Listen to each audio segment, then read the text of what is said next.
Plazos para el pago de los impuestos, anticipos y retenciones.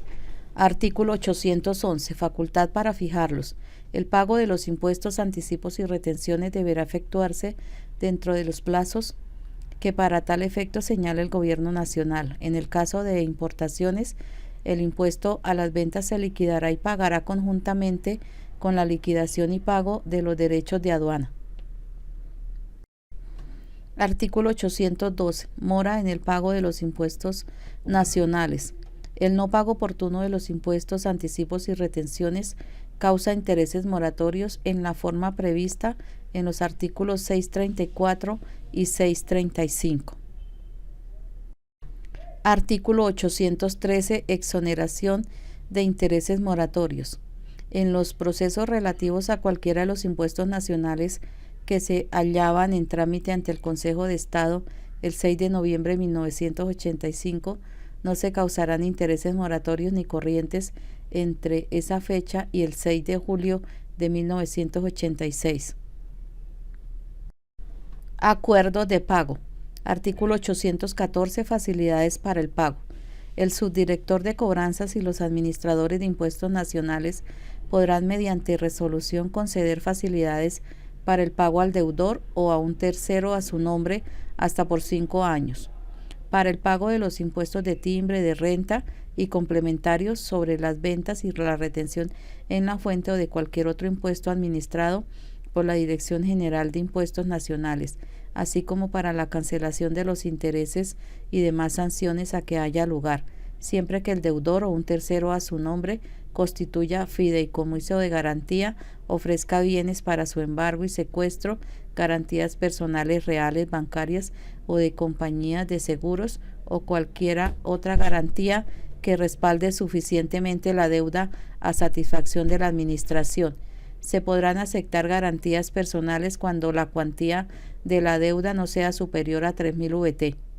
Igualmente podrán concederse plazos sin garantías cuando el término no sea superior a 1 año y el deudor denuncie bienes para su posterior embargo y secuestro. En casos especiales y solamente bajo la competencia del director de impuestos nacionales podrá concederse un plazo adicional de 2 años al establecido en el inciso primero de este artículo. Parágrafo.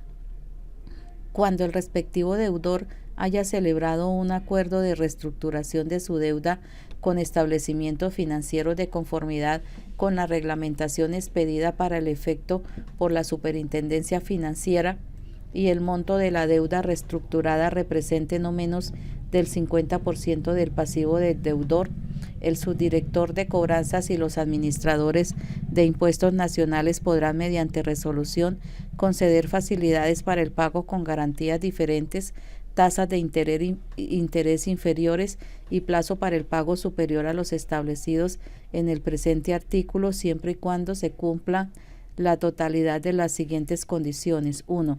En ningún caso el plazo para el pago de las obligaciones fiscales podrá ser superior al plazo más corto pactado entre el acuerdo de reestructuración con entidades financieras para el pago de cualquiera de dichos acreedores. 2. Las garantías que se otorguen a la DIAN serán iguales o equivalentes a las que se hayan establecido de manera general para los acreedores financieros en el respectivo acuerdo. 3. Los intereses que se causen por el plazo otorgado en el acuerdo de pago para las obligaciones fiscales susceptibles de negociación se liquidarán a la tasa que se haya pactado en el acuerdo de reestructuración con las entidades financieras. Dicha tasa se podrá aplicar desde el vencimiento original de las obligaciones fiscales, objeto de la facilidad de pago, cuando desde el punto de vista de viabilidad financiera de la compañía sea necesario reliquidar este interés de conformidad con las siguientes reglas. A. En ningún caso la tasa de interés efectiva de las obligaciones fiscales podrá ser inferior a la tasa de interés efectiva más alta pactada a favor de cualquiera de los otros acreedores. B. La tasa de interés de las obligaciones fiscales que se pacte en acuerdo de pago no podrá ser inferior al índice de precios al consumidor certificado por el DANE, incrementado en el 50%. Parágrafo transitorio. en aquellos casos en que el respectivo deudor haya celebrado un acuerdo de reestructuración de su deuda con establecimientos financieros, la DIAN podrá reliquidar las facilidades de pago que se encuentren vigentes a la fecha de expedición de la Ley 1943 de 2018, lo anterior con la finalidad de recalcular los intereses a cargo del contribuyente, aplicando para efectos de este recálculo la tasa que se haya pactado en el acuerdo de reestructuración mencionado a las obligaciones fiscales objeto de la facilidad de pago desde la fecha original de vencimiento de estas. Artículo 814-1. Competencia para celebrar contratos de garantía. El subdirector de cobranzas y los administradores de impuestos nacionales, regionales y especiales tendrán la facultad de celebrar los contratos relativos a las garantías a que se refiere el artículo anterior. Artículo 814-2. Cobro de garantías. Dentro de los 10 días siguientes a la ejecutoria de la resolución que ordene hacer efectiva la garantía otorgada, el garante deberá consignar el valor garantizado hasta concurrencia del saldo insoluto. Vencido este término, si el garante no cumpliere con dicha obligación, el funcionario competente librará mandamiento de pago contra el garante y en el mismo acto podrá ordenar el embargo, secuestro y avalúo de los bienes del mismo. La notificación del mandamiento de pago al garante se hará en la forma indicada en el artículo 826 de este estatuto. En ningún caso el garante podrá alegar excepción alguna diferente a la del pago efectivo. Artículo 814-3. Incumplimiento de las facilidades.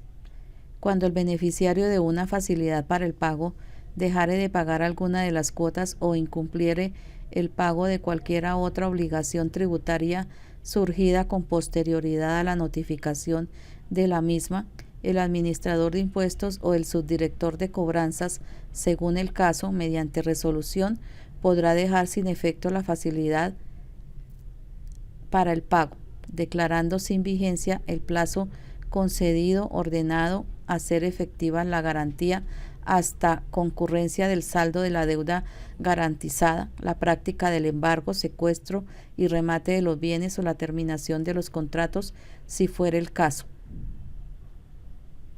Inciso 2. Derogado.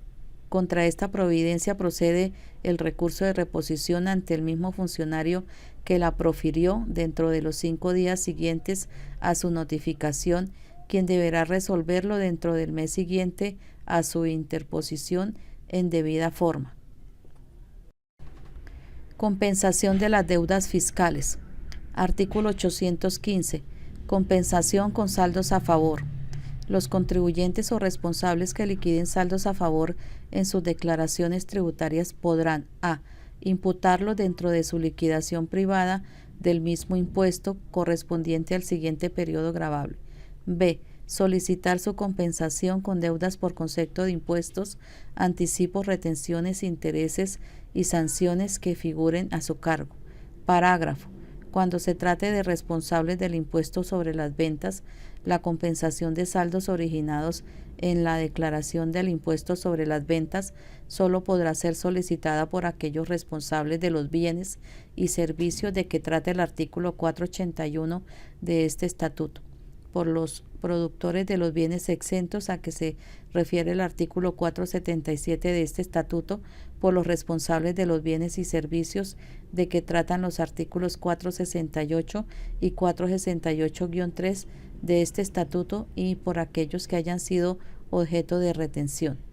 En el caso de los productores de bienes exentos de que trata el artículo 477 de este estatuto y los responsables de los bienes y servicios de que tratan los artículos 468-1 y 468-3 de este estatuto, los saldos a favor originados en la declaración del impuesto sobre las ventas por los excesos de impuesto descontable por diferencia de tarifa solo podrán ser solicitados en compensación una vez presentada la declaración del impuesto sobre la renta y complementarios correspondiente al periodo gravable en el que se originaron dichos saldos. Artículo 815-1. Saldo a favor en la declaración del impuesto sobre las ventas. Los contribuyentes sujetos a retención del impuesto sobre las ventas que obtengan un saldo a favor en su declaración del impuesto sobre las ventas podrán solicitar devolución del respectivo saldo o imputarlo a la declaración correspondiente al periodo fiscal siguiente. Artículo 815-2. Compensación de oficio. Artículo derogado.